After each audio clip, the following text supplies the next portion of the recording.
Good afternoon, everybody. On today's Business Applications Lunch and Learn, we're going to be diving into Microsoft's Common Data Service. On the Teams call, I've got Mark Schweigert. Mark, how are you doing today? Doing well today. How you doing, Nick? I'm good. The sun's shining here in Boston, and I hope that spring is around the corner.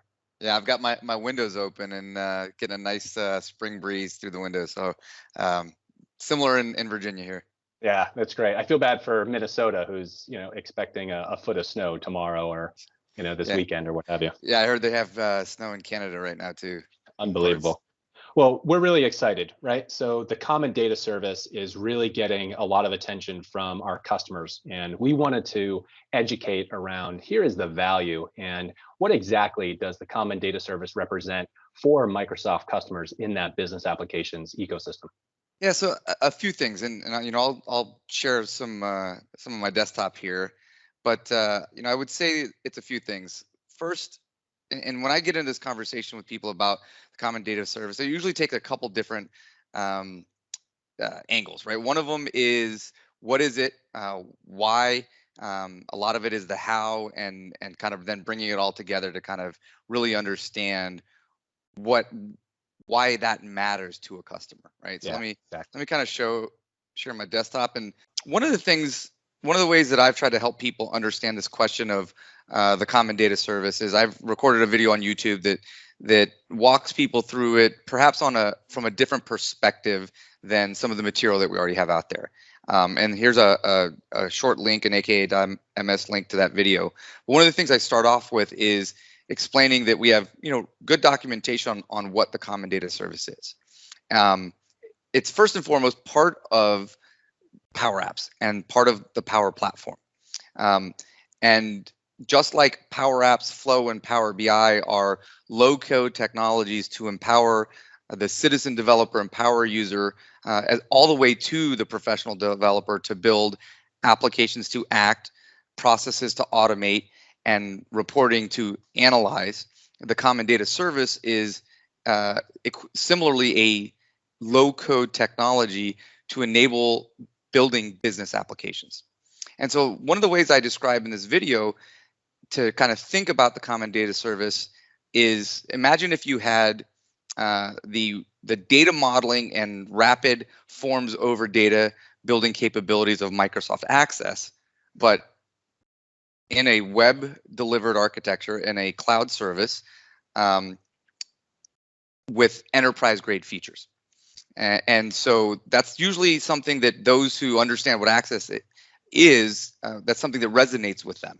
And so when you think about the Common Data Service, it is that data modeling capability of the Power Platform for the power user to build business applications. Now, one can certainly do that same thing with a SQL Server database or a competitive database like MySQL or Postgres, or other data technologies, but it is the low code rapid development part of the Common Data Service, which is, I think, first and foremost makes it compelling to folks who are looking at low code technologies. And one of the things that is interesting about the Common Data Service is it's a technology that's been around for a long time. In fact, our first party services at Microsoft in Dynamics, namely Dynamics Customer Engagement, our field service, our customer service, our sales, marketing, talent, first party applications are all running on top of this same Common Data Service. And so the same data service that we use for our first party applications is a data service that you can use in a low code fashion to build your own business applications. Yeah, that's great, right? So you're building on top of a familiar ecosystem that's been, battle tested, enterprise scale, the same capabilities from a monitoring, a virtualization. Like there's a lot of value that's already been engineered into the platform. That's right. That's right. But one of the things that, and that's all great on the surface, but it's human nature to kind of compare the Common Data Service to let's say SQL Server or to SharePoint lists, right? And one of the first questions I often get is, well, it's just a database as a service. Why would I use that versus a SharePoint list versus a SQL server, a Postgres database, et cetera. And for me, it's really not about a versus conversation. I think it's about understanding that all the additional things that you get with the common data service that you don't necessarily get with a SharePoint list or with a SQL server, for example. Those technologies are great technologies, and they're suited well for this, the capabilities that they have to solve problems with them. But it's when you need additional things on top of just a SharePoint list or just a SQL server, and you want to do it in a low-code fashion, I think is where the common data service really starts to come into play. And I think, frankly, is also why, as people often say, naming is probably one of the hardest things in software. But I think we kind of undercut the value of the common data service by just calling it a data service. And in fact, in that video, one of the first things I say is when I this question, it's just a database as a service, isn't it? My answer is no, it's not. And then I proceed to kind of explain how it is so much more than just a database as a service. And so one of the ways I do that is, I explain this whole notion. Let me kind of go into full screen mode. After I get past this sort of this access analogy, I start to talk about these familiar cloud service computing models that people have heard of for quite some time now if they've paid attention to the cloud space, and really hit home that the point of one of the key points of a diagram like this is that as you go left to right, you're putting more responsibility on the vendor versus yourself, and you're able to focus more on the important problems and less on the nuts and bolts problems. Right? Yeah, focus on your core business and let professionals that are managing infrastructure for a living do that at scale to help drive some efficiencies of scale and better cost optimization. That's right. And so the less of the blue blocks on this diagram, the less you have to do, the more you're putting on a vendor, the more you can focus on just solving your business problems. And so one of the things that I point out is, while yes, at Microsoft we have infrastructure as a service and platform as a service, there is this new emerging space that Gartner has coined the high performance application platform as a service space. And I say that I refer to this as the low code space, because that's the one that resonates with the most from a terminology perspective. Yeah. And that the Power Platform and CDS as a component of the Power Platform is a technology that sits in this space. And that one of the benefits of this low code and HP APAS space is that it gives you a lot of the capabilities of platform as a service, but with the convenience and the vendor manages more aspect of software as a service, which is why I kind of throw it in this far right side here. And so, Go ahead. No, I was just to complement it, right? The ability to focus within your core competency and outsource the rest so that you can work on, honing in on what differentiate your business rather than, babysitting infrastructure. That's right. And so, but it's still a hard thing for people to kind of rationalize, because again, they're trying to do an apples to apples comparison, right? This data technology, that data technology, this data technology seems like an apples to apples comparison. So one of the things I try to do is help people peel back the onion by, if you will, by walking through this concept of the N-tier architecture style. It's well documented in lots of places, but also on docs.microsoft.com. And I emphasize that what the common data service gives you is an N-tier architecture under the hood that you don't even have to think about from an architectural perspective.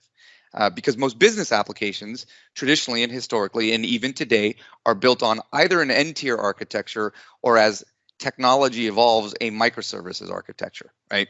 And when you peel back the onion of an N-tier architecture, it's about having a client tier, a web services tier, typically, some sort of one or many middle tiers, one or many storage tiers, and a bunch of communication across those tiers to, in the end, provide a business application to an end user. And in fact, when you look at the common data service and where it's going with, having both SQL storage, log storage, and file storage, it absolutely is this N-tier architecture, right? And under the hood.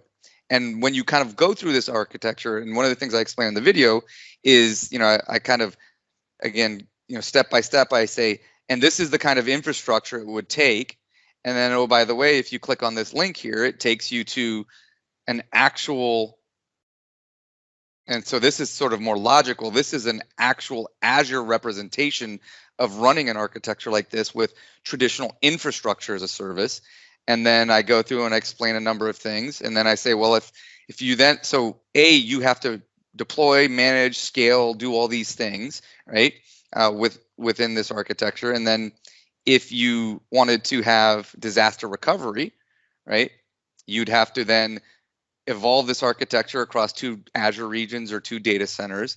And then I kind of acknowledge that this is an IaaS infrastructure, and then I show similarly, and I won't go in this video because you can go watch it, but what this might look like in a more of a PaaS infrastructure, just again to set the foundation of understanding that it's so much more than just a database, right? The infrastructure behind the common data service includes a database, and in fact includes multiple file storage mechanisms, plus a number of different sets of infrastructure to support business logic and a web services layer and all sorts of other things. And so then as that has evolved, I kind of get to this point where I've explained all that, and then I hit home the fact that, here we are, I hit home the fact that all of these things that you get, pardon me, IaaS infrastructure is hard, PaaS infrastructure is easier, but it's still hard, right? And with the common data service, you get all these things. You know, if you're doing this kind of infrastructure yourself for your own business application, you have to size, install, deploy, configure, optimize, monitor, patch. You're responsible for upgrading. The fallacy of cloud is that everything's automatically scaled. No, you are still responsible for scaling the different tiers from storage to database to business logic layers to web services layers to UI layers.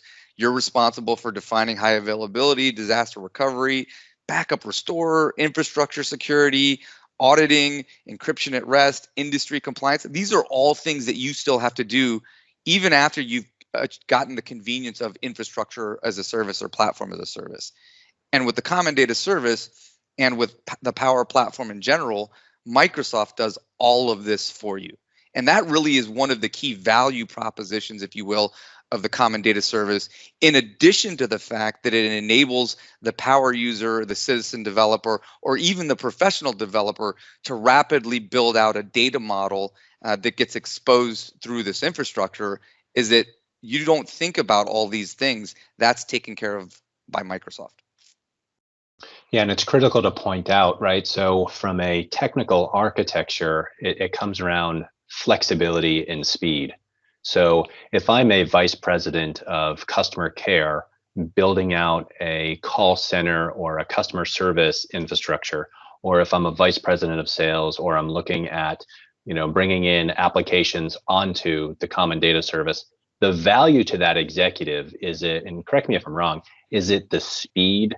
Is it the flexibility? Is it the ability to rapidly and more nimbly take your application and to achieve business outcomes and value, right? Absolutely. So how do we bridge that back to the executive? Yeah. So I would say it's all of the above, and it's not only in terms of initial time to market, but it's in how you iterate on your business applications, how you continue to extend them and optimize them and have them reflect the needs of your business, right? Because not only are you not focused on this up front, but as you're evolving your business, you're not focused on that either. And I think that's one of the things that people often lose sight of, because oftentimes the decision is about the upfront part of it, but it's also about the ongoing maintenance of your business applications. And what you get to focus on, again, is your business problem, not everything behind the curtain or under the hood. Yeah, that's great. And to an executive looking at one ecosystem versus another, that nimble digital feedback loop, and to be able to iterate more frequently, that's where you're going to get better adoption, better customer outcomes, better experiences for the tools, because they're built on a nimble platform rather than an environment that, okay, you're going to make a choice and you're going to stick with it for 10 or 15 years. That's not the case anymore. We need to be nimble enough to empower the business to, get a application and value quickly, but then iterate that quickly based upon feedback or changes in the business landscape. Yeah, and it's interesting. One of the things that I often run into in terms of an argument against low-code technology or technologies like CDS is, yeah, but I can do all this stuff myself in Azure or in AWS or on-prem or insert technology here. And the answer is you absolutely can. My question is, why would you? Yeah, Like, just to manage it, and like you said, if you don't have to do all these things to get all the things that CDS provides you, why would you do those things? And that's really, to me, the fundamental question. And that, in fact, is how I start the video and how I end the video. My question is not why CDS. Once you understand and rationalize what CDS is from these different points of view, honestly, I think the question you have to ask yourself is, why not? Yeah, it's great, and it's impactful. We appreciate it, Mark. Any other additional points that you want to land? I think that we're going to be embedding the video here so that we can dive in deep if they want to really look at the details. But this has been very helpful. Anything in addition that you want to bring forward? Yeah, so I would say two other thoughts, right? One, the next logical question is, okay, I get the infrastructure part, but that you're just sort of there's what else, right? I guess is really sort of the point. And I go through like all the other things. Once you understand all the infrastructure that you no longer have to worry about the security, the compliance, all these other things, then there's the actual low code business platform capabilities that CDS provides around business, not only the data modeling that we've already talked about, right, but an offline sync framework, a established framework through Power Query to get data into CDS from all the data sources that Power Query supports, not to mention the metadata-driven UI framework that's part of PowerApps that uses CDS called model-driven PowerApps, the low-code business logic and business rules framework, right? The ability to execute business logic and business processes both synchronously and asynchronously while still having this concept that we call no cliffs to enable .NET developers to extend when low code can't solve a problem, right? The reporting and integration, and again, exposing all of this stuff through a web services layer. And so, like, once you get past the infrastructure and all the stuff that Microsoft does for you as a service, then there is the application building components that add to the value of that. Right. And then I think the other key thing, and I'll skip over a few of these slides because just more detail about this topic. But again, I hit home that you get all of this on top of this infrastructure that has disaster recovery built in, high availability, scalability, security, all the things that we've covered, right, that you don't need to worry about, right? You don't need to worry about all of those other things. And so, okay, you get the low code part of this. What else? Well, there's a deployment aspect of this. How would you like to do all this stuff in a way that every part of your application building is embodied in a zip file that you can take from a development environment to a test environment to a production environment? I mean, basically implement what people refer to as DevOps in a way without having to do a lot of the nuts and bolts plumbing of DevOps, while still being able to do things like use Azure DevOps or other build and automation technologies in conjunction with this low-code technology. So one of the things that I call out is that the CDS solution packaging system is a deployment automation engine. It is the way that you take all of those parts of your application, whether it be Canvas apps or flows or model-driven apps, your data model, your business logic, you put it all into a zip file and you import it into CDS, and the CDS infrastructure takes care of creating database tables, putting files on file stores, putting business logic in the right tier, putting UI and UI logic in the right tier. Again, all behind the scenes, transparent to you, even though you don't need to know that there's an N-tier architecture behind it. That's actually what's going on. And so I kind of talk about that. And then the final thing I mention is, oh, by the way, if you have PowerApps licenses, right? So for all the users who have PowerApps licenses and all the users to both create and consume PowerApps, you can build as many of these CDS instances as you want. And the only gating there, we don't gate by infrastructure, we don't gate by number of servers that we have behind the scenes. The only gating today is that the storage that you have through your allotment of licenses that you purchased. So let's say you buy X number of licenses, you have a terabyte of storage, you can spin up as many CDS instances as you want to consume that terabyte of storage. And you can do that for dev test environments. You can do that for application isolation. You can do it for whatever way you want. And then if you just want to create more and more of these, you just buy more storage, right? So we have a complete low code N-tier architecture business application data service that enables you to do all these things and do them in a way where you're not thinking about, okay, how much am I going to pay for this SQL server if the load on the SQL server increases? Now I got to spin up the price to a higher performance tier. Like, we do all that kind of stuff behind the scenes, and it's normalized for you from a business perspective in the per user licensing. So once you buy per user licenses and you've got the storage you need, you can build as many applications as you want, right? You can, and they will scale to your needs without you ever having to think about or worry about all the things necessary behind the scenes or growing costs behind the scenes as you scale. Yeah, it's amazing just from a business empowerment, not only the infrastructure, but to the speed and again, focusing on your core business, right? That's the value. Yeah. And so, that's why I get to this point at the end of the video that, my goal is not to say why CDS, it's to kind of help people understand what it is, what it really is under the hood, and how much you get with it. And hopefully people will just come to that conclusion instead of asking the question, why CDS? Why not? Yeah, exactly. Mark, that's great, right? So if we are, in addition to the documents and the AKA links that we'll put into the description of this episode, where do you suggest people get started? Yeah, so I would say a couple of places, right? The docs.microsoft.com is a good place to start. Certainly the video to kind of help rationalize, that it's not an apples to apples conversation. It's very much an apples to oranges conversation. And then we have off of docs.microsoft.com/learn, we now have a slew of new modules for the Power Platform that include CDS, that include model-driven Power Apps, that include Canvas apps, because again, CDS is a component of Power Apps, and you can certainly use Power Apps without CDS. But if you've purchased Power Apps licenses, you want to think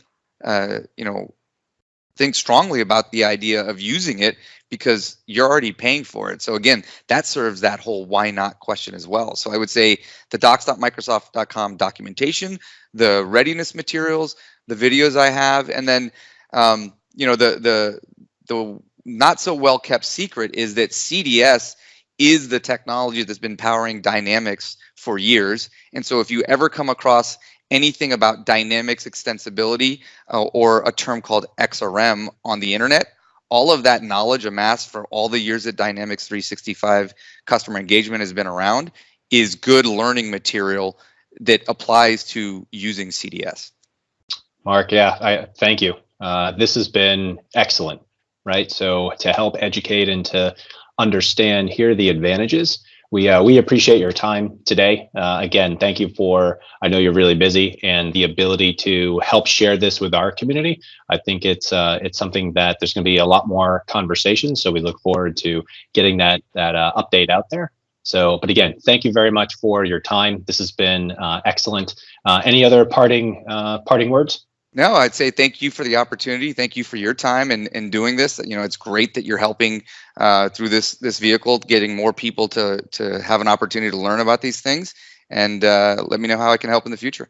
Yeah, thank you. We appreciate it. We've got a phenomenal way to empower our customers, and CDS is at the heart of it. So on behalf of myself and Mark, we want to say thank you. Feel free to subscribe to receive notifications when we launch additional episodes of the Business Applications Lunch and Learn. But thank you for your time. We look forward to seeing you on the next episode.